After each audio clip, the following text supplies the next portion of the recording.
Sa mga kapatagan ng Mongolia noong ika-12 siglo, isinilang ang isang batang itinakdang maging dakilang pinuno sa hinaharap.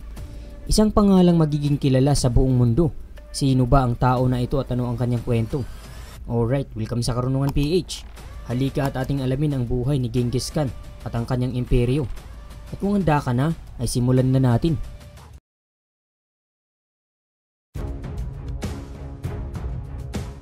Si Genghis Khan ay isang makasaysayang leader at mandirigmang Mongol na siyang naging tagapagtatag ng Mongol Empire. Pinanganak siya noong 1162 sa lupain ng Mongolia na nooy bahagi pa ng mga nomadikong tribo ng mga Mongol o ng mga nomads. Siya ay anak ng mag-asawang sina Yesogi at Holen. Ang kanyang ama ay isa ring leader ng kanilang tribo. Ang kanyang tunay na pangalan ay si Temujin na nangangahulugang bakal o malakas na mandirigma dahil ang bakal ay matibay. Kaya iniuugnay si Temujin sa isang bakal dahil sa pagkakaroon ng malakas na karakter.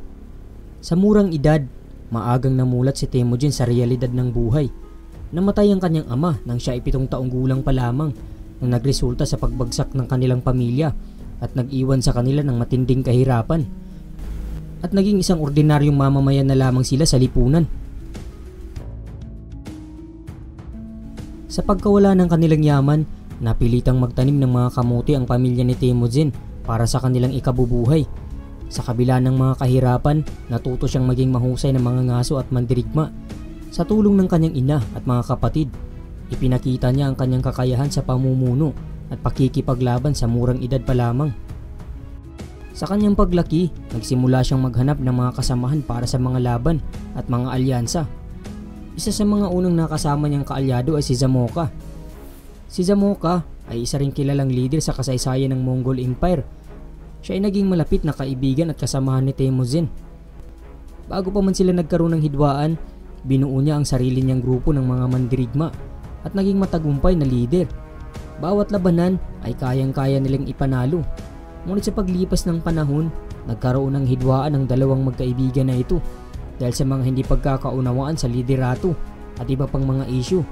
Nagtulak ito sa kanilang tuluyang pagiging magkaaway. Sa kabila ng mga pagsubok at hidwaan, patuloy na ipinakita ni Temujin ang kanyang kakayahan sa pamumuno. Ipinamalas niya ang kanyang husay sa paggamit ng mga estratehiya sa digmaan at pagpapahalaga sa mga kakayahan ng bawat kasapi ng kanilang tribo. Dahil dyan, naging mas kilala ang kanyang pangalan at hinangaan ng lubos ng kanilang mga kasapi. Kinatakutan naman ng kanilang mga kalabang tribo. Nang maging ganap na leader na si Temujin, nagsimula siyang magtagumpay sa mga laban sa mga kalabang tribo. Ang kanyang natatanging taktika sa digmaan ang siyang ginamit niya upang matagumpay na lumawak ang kanyang pamumuno. Sa paglipas ng panahon, nagsagawa si Temujin ng masusing plano para sa ekspansyon ng kanyang teritoryo.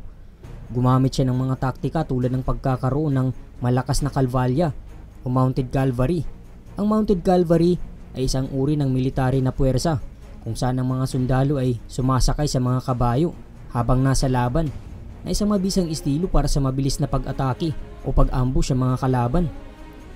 Matagumpay na napalawak ni Temujin ang teritoryo ng mga Mongol mula sa mga kalapit na tribo patungong mga malalayong teritoryo sa Asya, Gitnang Silangan at Europa. Siya ay nagkaroon ng maraming asawa at mga anak. Noong mga 1206, matagumpay na naitatag ni Temujin ang Mongol Empire. Kasabay nito ang pagpalit ng kanyang pangalan mula Temujin na naging Genghis Khan na ang ibig sabihin ay mighty ruler o supreme leader. Ngunit habang tumatagal ay unti-unti rin siyang naging malupit na leader. Nagpatupad siya ng mga batas na halos hindi na makatao. Kung sino man ang mga mahuhuling lalabag sa kanyang mga patakaran ay hinahatulan ng parusang kamatayan. Kung sino man ang mga magtatangkang bumaligtad laban sa kanya ay hahatulan kaagad ng parusang kamatayan o di kaya isasailalim sa malupit na pagpapahirap. Minsan, kung hindi gaano kabigat ang paglabag, ay pinagsisilbi sa hukbo, pinagbabayad ng multa o di kaya sinasamsam ang mga ari-arian nito. Sa ibang pagkakataon, maaaring maparusahan ang buong pamilya ng isang taong nagkasala maging sa pamamagitan ng pagkamatay o pagkakulong. Si Genghis Khan ay kilala sa kanyang pagiging brutal at malupit sa kanyang mga kalaban. Ito ay ang sa kanyang mga kaaway pagsunog ng mga lungsod, pagkamkam ng mga ari-arian at mga salapi. Ang kanilang mga kalabang bihag ay dinadala nila sa kanilang mga kampo o puok ng mga hukbo. Ito ay hindi lamang pagpapakita ng kanilang tagumpay sa digmaan, kundi nagiging banta din ito para sa mga kalaban. Sinadya niyang maging malupit upang matakot ang kanyang mga kalaban at ang mga nasasakupan niya, nang sa gayon ay mapanatili niya ang kanyang teritoryo. Bagamat kilala siya sa pagiging malupit na leader, napatunayan rin ni Genghis Khan ang kahalagahan ng diplomasya. Nagpadala siya ng mga emisaryo sa iba't ibang kaharian upang itaguyod ang pakikipag-alyansa at kalakalan. Ipinatupad ni Genghis Khan ang mga reforma sa pamahalaan at lipunan ng mga Mongol. Itinaguyod niya ang mga batas at kautusan at nagkaroon ng sistemang pagsasanay at disiplina sa mga hukbo. Nag-ambag din siya ng pag-unlad ng kultura at kalakaran ng kalakalan sa kanyang imperyo.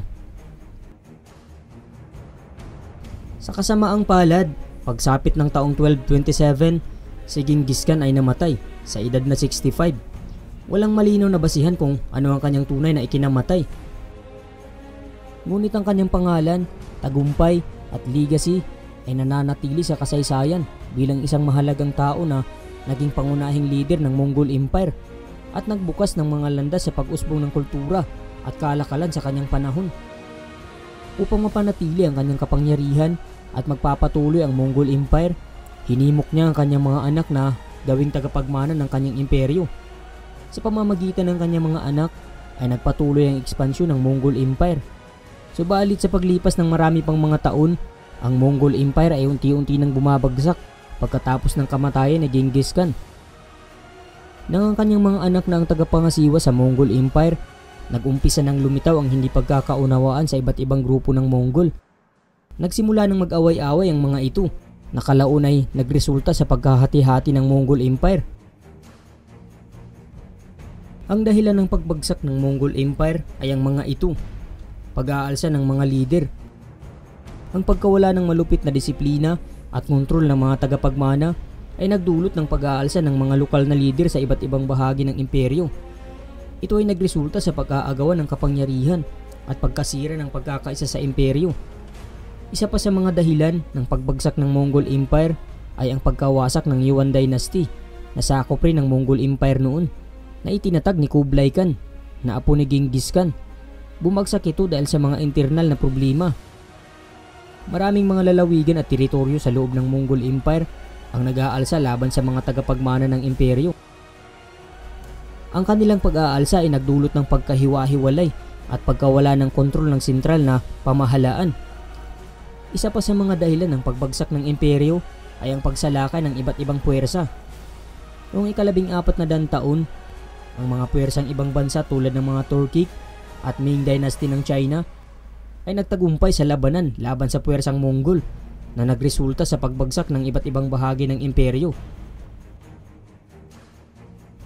Sa kabuuan, ang pagkawasak ng Mongol Empire ay nagdulot ng iba't ibang kadahilanan, kabilang ang mga alitang pamilya, internal na hidwaan, pag-aalsa ng mga lokal na leader, at mga pagsalakay mula sa ibang mga puwersa. Sa paglipas ng mga dekada, ang malawakang imperyong itinatag ni Genghis Khan ay unti-unting naglaho at ang mga teritoryo ay bumalik sa mga lokal na pamahalaan at dinastiya.